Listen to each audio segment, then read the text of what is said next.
Welcome back. The National Research Institute will this year look at increasing its research on chronic developmental issues faced by the country.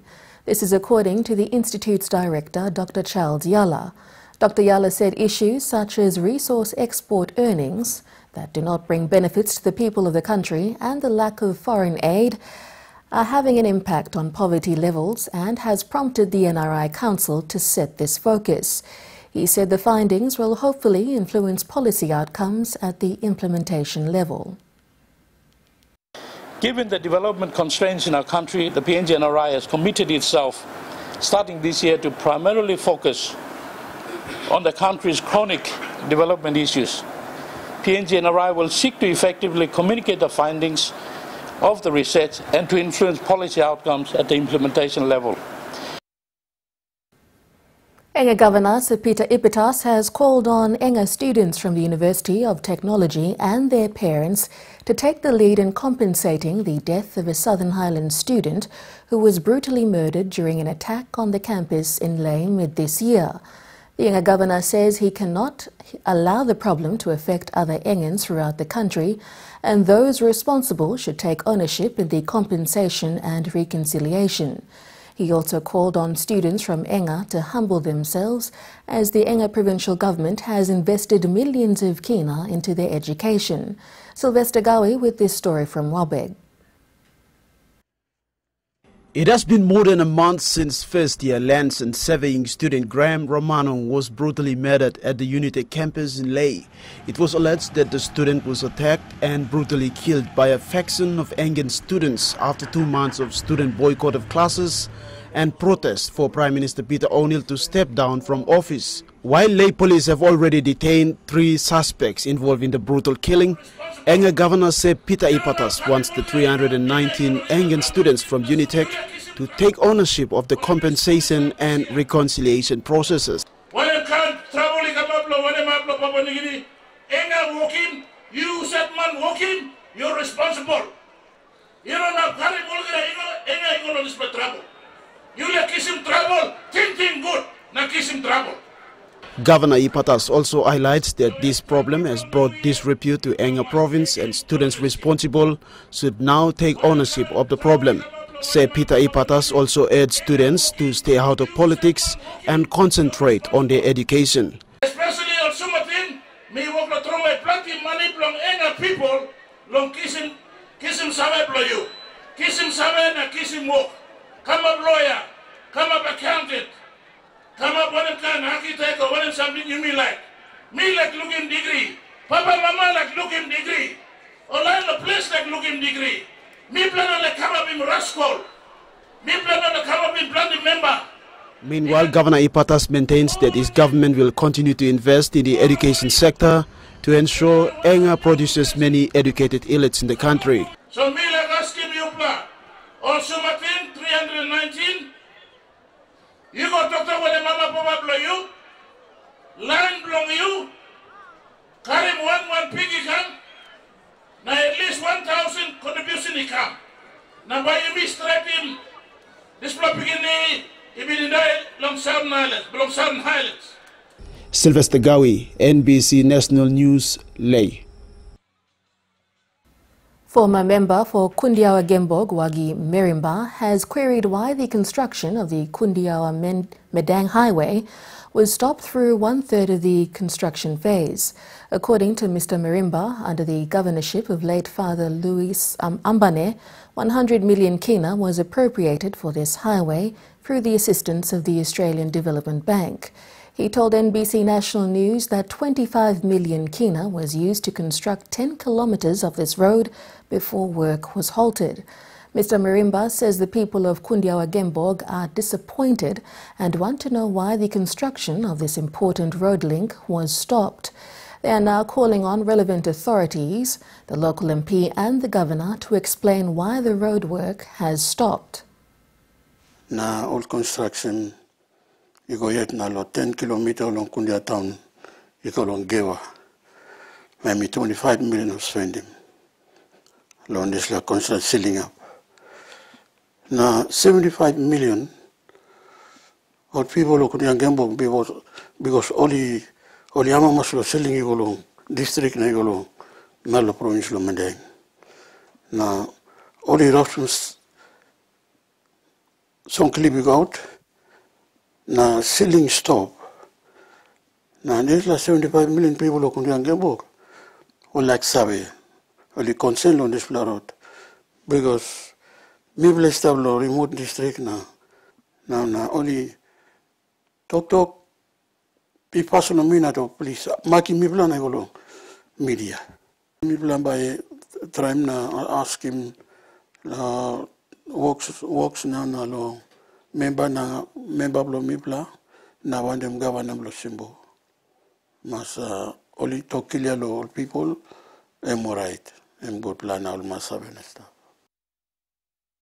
The registration of SIM cards began in July this year. This will enable and complement the cybercrime bill that was passed yesterday in Parliament. NICTA CEO Charles Punaha says since the introduction of open market competition, the country has seen a huge increase in the number of subscribers with mobile phones. He is urging all SIM card holders to cooperate with the operators for the SIM card registration exercise. Kevin Dayonga with this report. The mandatory registration of SIM cards has commenced in July this year. This will have the next 18 months to have customers register their details with their respective service providers.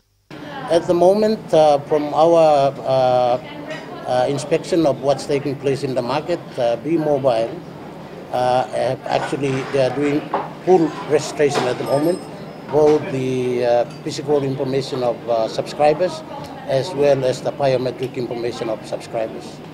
Unfortunately, Digicel is still in the process of setting up their full systems, so Digicel is not as yet commenced the full registration. At the moment, Digicel is only collecting the personal information of subscribers. Digicel PNG is yet to have a proper infrastructure set up to have all its customers' information. NICTA is currently having fortnightly meetings with the operators to make sure the process is underway. We also at the moment undertaking public awareness to inform members of the public that this process is now mandatory, that you have the next 18 months to register yourselves, failing which of course after the expiry of the 18 months, then if you are not registered, your service will be deactivated. So far, indications from the service providers have seen B-Mobile registering more than 200,000 subscribers. Both their personal information as well as the biometric information. For the moment, we have allowed them to use any identification photograph they have from passports, from ID cards, so they can capture biometric from any source apart from capturing the photographs of subscribers. In consultation with the industry, NICTA has allowed a 30 days grace period for the subscribers to register the information with their preferred service providers. In return, the service provider will provide all the information to NICTA afterwards. At the moment, these service providers have also reported few shortcomings from their customers. Most of them are not keen in registering their personal information. Kevin Dayonga, NBC National News, Port Moresby. Health Minister Michael Malabag says the free healthcare policy has been effective for the past 4 years, but is not 100% perfect due to funding constraints. He made this known when responding to a series of questions raised in Parliament by Bulolo MP Sam Basil. Mr. Basil queried the minister to clarify who regulates fees charged at health centres and hospitals. Sheila Malkin reports. According to the Bulolo MP, 8 post-health centres and hospitals in his district and the province are still charging fees. The minister must make it clear, is the free health service that the government put in the policy? And come up on that, because the Morobe province, you know a free health service. All the health centers only charge him fee of 5 kina, 2 kina, sampla 10 kina, lokisim's injection. So, Mr. Speaker, can the health minister clarify this situation? He further asked if the drug procurement process can be given to the District Development Authority. Drug procurement, me play like look whether you can give him kamlo DDA Lomipla walking because planning up, dragging or reach him. When responding, Minister Malabag said hospitals are not supposed to be charging fees. They're not supposed to be. But there are individual boards of hospitals and what, who go ahead without letting us, the department know that they're going about doing those things, and we are aware of that, and the department is taking steps to address those issues that have been raised in several, not every hospital, but few hospitals. Minister Malabag said the department is the monetary authority as most responsibilities have now decentralized. Especially in primary health care. And those responsibilities for hospitals too have now been joined together under the provincial health authorities. All those responsibilities are laid out with the boards. He says currently drug procurement is done by the provincial hospitals directly with their supplies, whilst admitting funding issues, which will soon be addressed. Meanwhile, Enga Governor Sir Peter Ipata has also queried if its provinces has a right to provincial hospitals. On 2 occasions,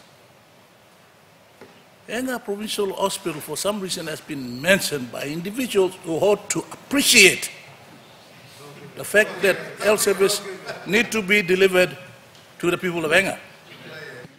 And Governor, as you know, just a few months ago we approved for a new hospital to be built in Enga province. Those funding arrangements still have to be sorted out, and normal processes have to take place.